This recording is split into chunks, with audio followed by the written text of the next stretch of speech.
ఓం నమో వెంకటేశాయ.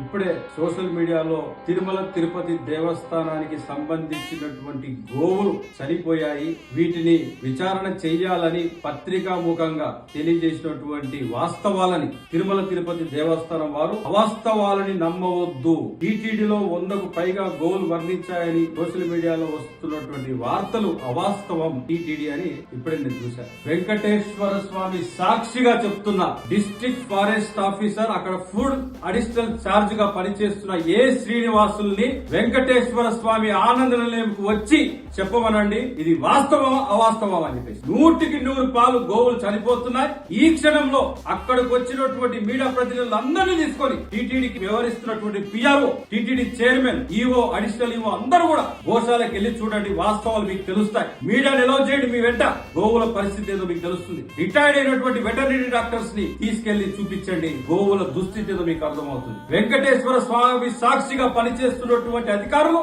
ఇన్ని అబద్ధాలు ఆడడం అనేది చాలా దారుణం. ఖచ్చితంగా రాబోయే రోజుల్లో గో బంధువులు, గోమాత పట్ల పనిచేస్తున్నటువంటి గో ప్రేమికులు అందరం కలిసి తిరుమలకు పిలుపునిస్తామని చెప్పేసి కూడా ఈ సందర్భంగా తెలియజేస్తున్నాం. జై గోమాత.